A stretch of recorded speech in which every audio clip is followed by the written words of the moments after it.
Ah, galera, eu só tenho uma coisa aqui pra dizer pra quem ficou secando o Mengão. Chupa!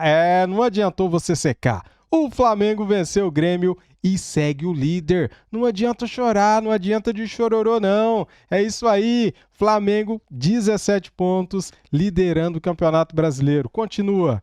Luiz Araújo comanda a vitória do Mengão. Ele entrou e resolveu. Cara, se por um lado é ruim perder um jogador importante, né? Por outro lado, é bom ter um banco de reservas bem top, equilibrado. É isso aí, o cara entrou e resolveu, jogou muito. Fez 2 gols, galera. Parabéns, Luiz Araújo, tem que ser titular. Entra e resolve.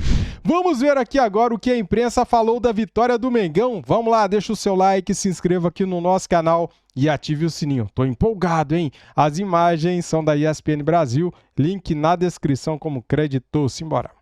E o que a partida estava mostrando? Um Grêmio melhor do que o Flamengo, um Grêmio com mais posse e atacando mais do que o Flamengo, em consequência disso, oferecendo mais espaço nas costas dos seus laterais, porque o Grêmio subia muito pela direita em cima do Léo Pereira e com o Reinaldo pela esquerda. Quando o Tite perde o Igor Jesus, e na transmissão do Premier, a equipe de reportagem até chegou a falar, olha, o Vitor Hugo está perto de entrar, está em aquecimento. Mas aí o Tite, acho que olha melhor, pensa melhor e fala, olha, se o Grêmio está ocupando mais espaço no campo de ataque, me atacando mais, subindo com os seus laterais e deixando mais espaço, ele tem que entender o que o jogo pede. O jogo pede transição, o jogo pede velocidade nas costas dos laterais. E aí ele põe o Luiz Araújo. E o Flamengo passa a ter esse espaço para correr. Luiz Araújo, né? E o primeiro gol do Flamengo sai nas costas do Reinaldo, com o avanço do Luiz Araújo. E o segundo gol do Flamengo sai também em transição, numa linda jogada do Lohan, do Pedro e do próprio Luiz Araújo. Então, o Tite e a sua comissão, na hora das trocas, acabaram entendendo o que o jogo pedia. É claro que é triste falar isso, porque ninguém torce para ninguém se machucar e o Igor virou o tornozelo, espero que não seja nada grave. Mas essa mudança, a troca do Igor Jesus pelo Luiz Araújo, taticamente colocou o Flamengo em condições de vencer o jogo. Então foi um jogo de alternativas bem interessantes, taticamente falando, e o Flamengo soube fazer a leitura e venceu com muito merecimento. Ô Praz, você acha que pode ser o caminho desse Flamengo, exatamente esse time que o Tite colocou em campo? E a gente ainda pode pensar se o Everton Cebolinha realmente se machucou, muscular, e aí passa mais um tempo fora, se o Igor Jesus se machucou, sei lá, um ligamento, tomara que não, mas vai que seja uma coisa mais grave e ele fique fora. Dá pra gente imaginar uma Copa América inteira com esse time que a gente viu?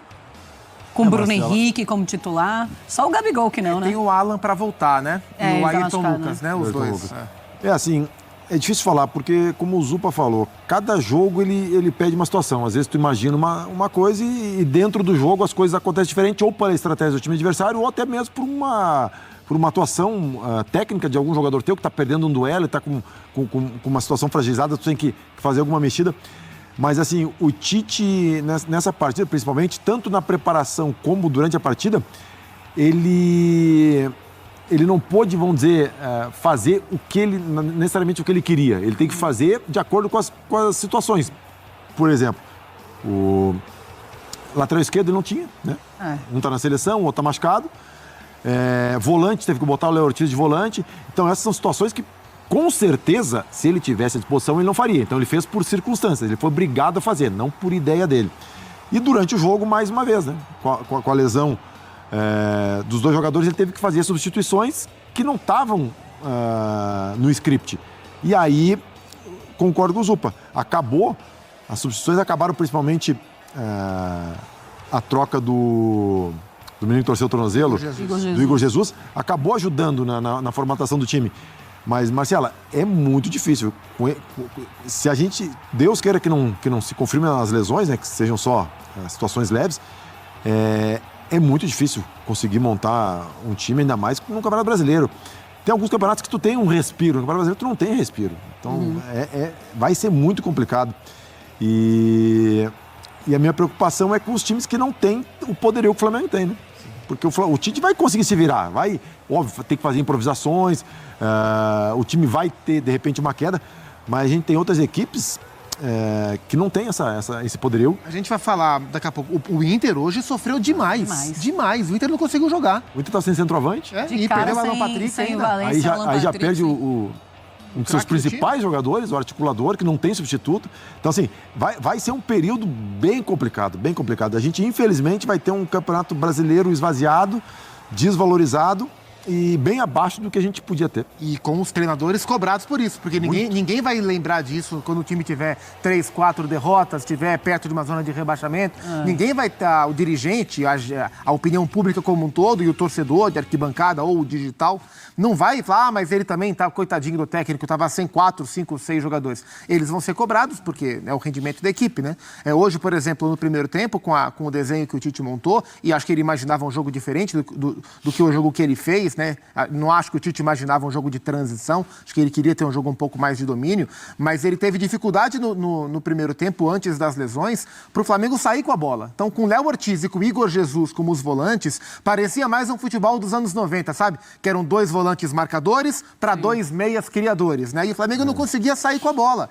A partir da segunda troca em especial, quando ele bota o Luiz Araújo no lugar do Igor Jesus, ele puxa o Gerson para segundo volante e o Araújo como ponta. E aí o Gerson começa a qualificar mais. Então, sem o De La Cruz, sem o Alan e com a lesão do Igor Jesus, o Tite teve que voltar para aquele Gerson que a gente se acostumou a ver em outros tempos, um Gerson segundo volante. E o Flamengo começou a construir um pouco melhor, ter pontas para puxar a velocidade e encontrou o caminho para vencer o jogo. Mas, repito, o Grêmio não fez um mau jogo. Como você falou, o Grêmio terminou mal jogadas, o Grêmio sentiu muito a falta do Diego Costa, porque em vários momentos em que o Grêmio conseguiu atacar o Flamengo, muito bem pelos lados do campo, o Diego é um cara, além de um finalizador bom, é um cara muito inteligente para fazer o preparo de costas, é um dos melhores, assim, em atividade no futebol brasileiro, um dos melhores jogadores para jogar de costas para o gol, preparar, e ainda é o Diego Costa. E com a lesão dele e com o JP Galvão como centroavante, o Grêmio perdeu demais esse tipo de jogada, né? Então o Grêmio terminou mal jogadas e depois do gol do Flamengo, do gol do Luiz Araújo, o Grêmio ficou muito mais exposto e muito mais também ansioso, desesperado para buscar o empate e acabou rendendo menos. Mas no geral não foi ruim a atuação do Grêmio no Maracanã, não.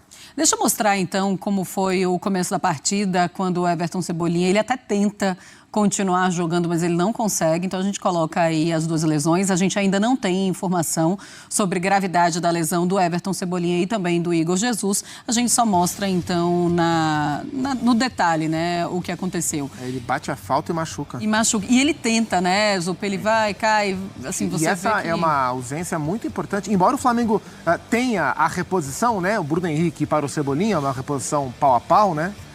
Mas no Flamengo do Tite, os melhores momentos do Tite no Flamengo sempre tiveram o Cebolinha como, se não o protagonista, o segundo protagonista, né? Então, perdê-lo, não sei por quanto tempo, espero que não seja uma ausência, mas se for, nesse período de Copa América, um cara com esse papel de importância dentro do time, é uma pancadinha, né, para o momento do Flamengo, né? Embora o Bruno Henrique seja um grande jogador, o Bruno não fez uma partida do mais alto nível. O Cebolinha é um cara muito importante. E é o músculo do chute, né? Não foi nem na corrida, foi no chute. Isso é sinal que esse músculo estava já desgastado, né? Não foi numa arrancada, né? É um acúmulo de desgaste que acabou estourando ali, pelo menos dando uma lesão naquele instante no reto femoral da perna direita do Everton. Ele já começou, inclusive, a fazer esse tratamento aí no músculo anterior da coxa direita. E ele assistiu ao jogo ali, do banco, né? Só que o Igor Jesus, a gente já pode mostrar o lance, inclusive, do Igor Jesus. Ele teve um entorse no tornozelo esquerdo e o Igor Jesus, ele não voltou, tá? Ele entrou, foi analisar a gravidade com os médicos, com o departamento médico, e aí ele não volta para o banco para assistir a partida. Então, a gente fica... Foi uma infelicidade, porque ele vai encurtar para impedir o chute do atleta do Grêmio. E aí, com o pé esquerdo, ele vai tentar dar o bloqueio na bola, e com o pé direito, que é o pé de apoio, ele vira. E aí torce mesmo o tornozelo, feio. Espero que não seja nada ligamentar, né? Tornozelo é uma região sempre muito delicada, mas foi uma infelicidade muito grande. Ele foi tentar desarmar o adversário e com o pé de apoio ele acabou virando e sofrendo essa lesão. Pois é, e aí, lógico que o Departamento Médico do Flamengo vai atualizar. como estão os dois jogadores, e assim que a gente tiver essa informação, a gente repassa para vocês, tá, fãs de esportes? Daqui a pouquinho a gente vai para o Maracanã, tem entrevista do Tite, do Renato, e a gente vai mostrar ao vivo para vocês. Ô Praz, quando você olha para esse time do Grêmio na partida de hoje do Flamengo, você estava falando, é um resultado completamente normal, tá jogando no Maracanã, o Flamengo é um time muito bom, melhor do que o Grêmio, um dos melhores do Brasil, tanto que é o líder do Campeonato Brasileiro, mas qual é o ponto positivo do Grêmio hoje? Então, Marcelo, assim, a gente está falando do Flamengo, da questão dos desfalques, do grupo, e aí o Zupa tocou no aspecto do Diego Costa, tem o Vilha Sante. São dois jogadores que o Grêmio não tem grupo para suprir a carência de um Diego Costa e de um Vilha Sante. Então, assim, fica muito complicado, né? E o que pode ajudar o Grêmio nesse momento é justamente isso, porque em termos de qualidade de grupo, o Grêmio não tem condições de competir com esses times da ponta, né? Em questão de investimento, em questão de jogadores, e ainda mais, como eu falei, com aqueles jogos que o Grêmio tem em atraso. Então, assim, é um momento que o Grêmio vai passar muito, muito difícil. E aí a minha esperança é justamente essa capacidade de gestão que o Renato tem, que ele consiga gerir o grupo dele, mas ele vai ter que tirar a coisa da cartola, sabe? Porque com Copa do Brasil, com Brasileiro e depois voltando a Libertadores, é muito complicado. Hoje estava sem o Vilha Sante, que está na Copa América, sem o Diego Costa machucado, o Soteldo na seleção venezuelana, o Gustavo Nunes, que é um menino ponta que poderia perfeitamente jogar no lugar do Soteldo, um menino muito habilidoso, também acho que está suspenso, também não jogou, então são vários problemas. Ele optou por um time mais encorpado, né? As prévias do jogo davam que o Nathan Fernandes seria o ponta pela esquerda, e ele optou pelo Galdino, né? Jogando pela esquerda, um time um pouco mais encorpado, com o Pavão jogando pela direita, jogadores mais experientes, mas na definição da jogada não funcionou tão bem. O meio-campo até que conseguiu se comportar bem, né? O PP de novo fez um bom jogo, o Cristaldo pisou menos a área do que ele está acostumado, mas no primeiro tempo tentou articular. Foi um primeiro tempo em especial, onde o Grêmio... bem também, o Pavão bem também, né? Sim, até ele tirou o Pavão antes de tirar o Galdino, que ele fosse fazer o inverso. Ele tirou o Pavão antes. O Pavão vinha de recuperação também, né? Talvez não tivesse na melhor forma, e jogou o Galdino para a direita e entrou com o Nathan pela esquerda logo no segundo tempo. Mas no primeiro tempo, em especial, foi um Grêmio que no setor de meio campo foi muito competitivo, ganhou vários duelos no meio campo e jogou muito e abriu muito o jogo pelos lados para explorar a fragilidade do Léo Pereira, especialmente em velocidade, né? Com o Pavão fazendo ultrapassagem, com o João Pedro, que é um jogador que cresce nas mãos do Renato, que o Praz acompanhou o surgimento dele no Palmeiras lá em 2014. João Pedro também em ultrapassagem, e na esquerda com o Reinaldo tentando forçar o jogo em cima do Wesley, que não é um grande marcador, né? O Wesley, lateral do Flamengo no jogo de hoje, ele é um cara que apoia melhor do que marca, mas o Flamengo teve poucos momentos em que ele ocupou o campo de ataque com muita gente para apoiar e usando o Wesley, né? Então o Flamengo acabou sofrendo um pouco e o Grêmio conseguiu, através dessa competitividade no meio e dessa força pelos lados para agredir, incomodar o Flamengo até 1-0. Depois do 1-0, o jogo deu uma mudada, o Grêmio continuou tentando, mas o Flamengo teve mais domínio do que estava acontecendo e foi construindo o cenário até consolidar a vitória. Pois é, mas é claro que é um sinal ficar alerta, né? Porque são 3 jogos já sem vitória do Grêmio no Campeonato Brasileiro, 3 derrotas, inclusive teve aí a Libertadores no meio, então foi um Campeonato Brasileiro, jogo com Bahia. Eu acho que o Renato poupa os jogadores e aí acaba perdendo também. Ou seja, é sinal, é alerta ligado, porque tem 6 pontos, é o 13º colocado, mas tem 6 pontos, que é o mesmo número do primeiro time fora da zona de rebaixamento. O Fluminense tem 5, eu acho, né? Então tá bem... Não, o Fluminense tem 6 pontos, e aí o Criciúma, que tem 5 pontos agora. Ainda vou atualizar para a gente ver exatamente como vai ficar a tabela. Olha, eu tenho uma tela para mostrar para vocês. Daqui a pouquinho a gente vai mostrar o Neymar lá no Maracanã, tá, fãs de esportes? Mas eu tenho essa tela para mostrar o Tite desde a estreia pelo Flamengo. Em 43 jogos, ele tem 28 vitórias, 8 empates e 7 derrotas. O aproveitamento do Tite é de 71,3%, com 75 gols marcados e 23 sofridos. E a 6ª vitória seguida do Tite à frente desse Flamengo. A gente ficava assim, ó, depois de 3 vitórias, agora vai. E depois de 4 vitórias, agora vai. Aí 5 vitórias, olha, agora vai. Bom, agora foi, né? Teve um começo complicado na Libertadores, né? O campeonato estadual, o Flamengo nadou de braçada, né? Com o time titular, não tomou conhecimento de ninguém. Mas na Libertadores tomou um susto, né? Começou de uma maneira difícil, mas assim, Futebol a gente não tem certeza de nada, né, Zupa? Mas assim, quando o Flamengo ano passado trouxe o Tite, começou a montar o time, a gente tinha certeza, ou quase certeza, de que o Flamengo seria um dos fortes candidatos a todos os títulos, né? Na Libertadores, muita gente provavelmente comemorou esse mau início do Flamengo, torceu até por de repente, uma zebra do Flamengo ficar de fora, mas não aconteceu. O Flamengo acabou caindo, ficando em segunda colocação, né? Era o mais temido para ser pego no sorteio. Mas é, sem dúvida nenhuma, um time que é muito forte, né? Mesmo com esses desfalques todos no Campeonato Brasileiro, até por essa Copa América ter essa sensação de não parar, ele se torna, na minha opinião, um candidato mais forte ao título. E quando a gente olha para a temporada do Flamengo, quando a gente olhava no começo do ano para a temporada do Flamengo, e mesmo entendendo que o Flamengo tem potencial para brigar por tudo, quando a gente tinha que hierarquizar, bom, em qual dos campeonatos o Flamengo tende a ter mais vantagem? O olhar ele ia para o Campeonato Brasileiro, não só pelo elenco mais profundo que o Flamengo tem, mas pela própria característica de trabalho da sua comissão técnica. O Tite é um cara da constância, da construção a longo prazo, né? O Tite é um cara desse tipo de trabalho. Mais do que o cara do jogo e da estratégia para aqueles 90 minutos do mata-mata e fazer aquela mudança que vai anular o adversário, o que o Abel, por exemplo, adora fazer. Não que o Abel não seja bom nos pontos corridos, ele é o atual bicampeão brasileiro, mas o Tite é um cara muito assimilado a esse modelo de pontos corridos. Não por acaso ele já tem 2 campeonatos dentro desse modelo. E por isso eu entendo que o Flamengo cresce nas mãos dele nesse tipo de campeonato. É bom a gente lembrar que nessa fase ruim que o Praz falou, que o Flamengo teve, ameaçado de ser eliminado da Libertadores, um começo também ruim nos primeiros jogos do Campeonato Brasileiro, houve quem tivesse a certeza que o trabalho tinha acabado. Então, assim, a gente está no meio do ano.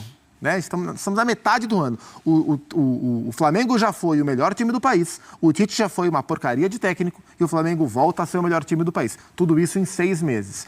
As coisas... de fato, o Flamengo viveu um momento ruim, mas daí as pessoas terem as certezas que elas tinham, há uma distância muito grande. E o Flamengo, o turning point, né, o ponto de virada, foi justamente a partir do jogos contra o Corinthians e o Bolívar. Né? E logo depois tinha Vasco também pela frente, ou seja, eram muitos jogos último, importantes. Né? O último agora. O Flamengo vinha das derrotas. Corinthians, Bolívar e tinha um outro... Era o Amazonas, acho. O Flamengo era a Copa do Brasil, Libertadores e Brasileiro. Foi o pior time do Flamengo, o pior jogo do Flamengo. E a partir dali o Tite voltou a mexer na equipe, encontrou o Gerson pela direita, o meio-campo um pouco mais encorpado com o Gerson se aproximando do Arrascaeta, o De La Cruz vindo de trás, o Cebolinha de um lado, o lateral na ultrapassagem para o Gerson vir para dentro. E aos poucos o Flamengo foi melhorando o seu padrão. Assim, o Flamengo não tem feito jogos espetaculares o tempo todo, mas tem melhorado. Contra o Vasco, por exemplo, fez um jogo sublime, ainda tinha os seus jogadores. Hoje, a partir de agora, até o fim da Copa América, isso vale também para o Flamengo. Não é porque ele é o melhor elenco do Brasil que a gente não tem que considerar a quantidade de desfalques. O Flamengo estava hoje, talvez sem 7, 8 titulares, 6, 7 titulares, é muita coisa. Impacta até o melhor elenco do Brasil. Então, assim, o jogo de hoje, ele talvez não tivesse como ser espetacular, como não foi espetacular. Mas ele foi com muitas dificuldades de montagem de time. E o Flamengo conseguiu vencer com merecimento e jogando bem. Então, acho que daqui até o fim da Copa América, a gente tem que relativizar para quase todos esses times, inclusive para o Flamengo. Mas o recorte atual mostra o Flamengo com méritos, né? É compreensível porque é que o Flamengo ocupa hoje o primeiro lugar da tabela.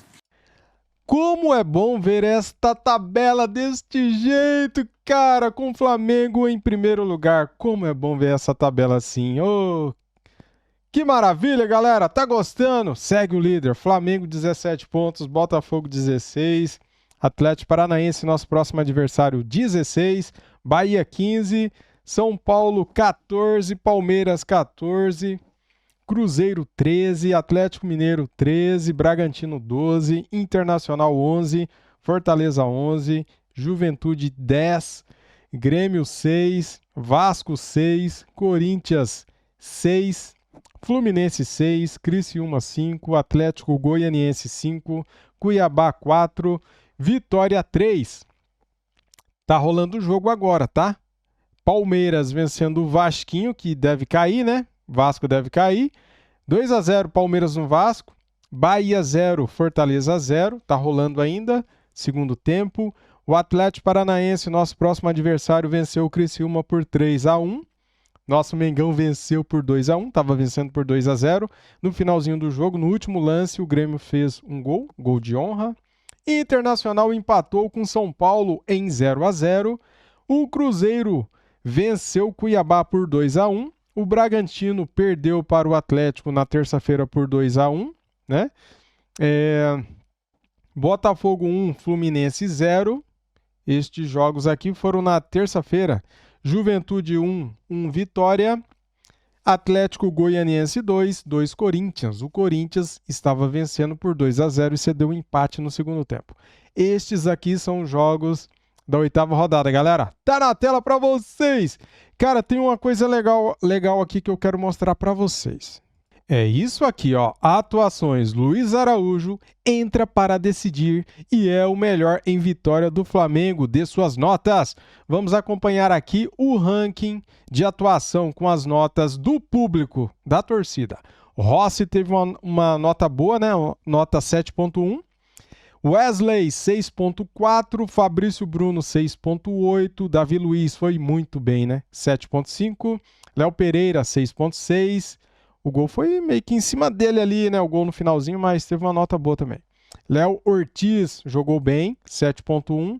Vitor Hugo entrou no segundo tempo, 6.0. Igor Jesus, infelizmente, torceu o tornozelo, saiu machucado, 5.9. 9.3 para este cara aqui, ó. Vamos aplaudir o Luiz Araújo, cara. Entrou e mudou o jogo. Fez 2 gols, cara. 9.3. Eu dou nota 10 para você, Luiz Araújo, você merece. Lohan, 8.4, jogou bem também. Everton Araújo entrou no segundo tempo, 6.6. Gerson jogou bem, 7.6. Pedro jogou bem, participou do segundo gol, deu assistência, nota 8. Everton Cebolinha, infelizmente, sentiu a coxa e saiu. Tomara que volte logo, né? Nota 6.7. Bruno Henrique, 6.3. Tite, 7.1. Tá aí, você concorda, discorda? Você daria 10 para todo mundo, 0 para alguém? Comente aqui, nota 5. A nota do meio, né? Cara, eu tô contente. Para mim, o importante era os 3 pontos. Se o Flamengo tivesse vencido por 1-0, jogando o que jogou, eu já ficaria contente. 2-0, eu fiquei muito contente. Tomamos o gol no finalzinho. Faz parte, né, galera? Faz parte. Eu já estava administrando o jogo já estava ganho, já estava com 50 minutos do segundo tempo, né? Já estava nos acréscimos e relaxou, tomou o gol, acontece. Mas somos os líderes do Brasileirão. Deixa o like para ajudar, se inscreva aqui no nosso canal e ative o sininho. Fui!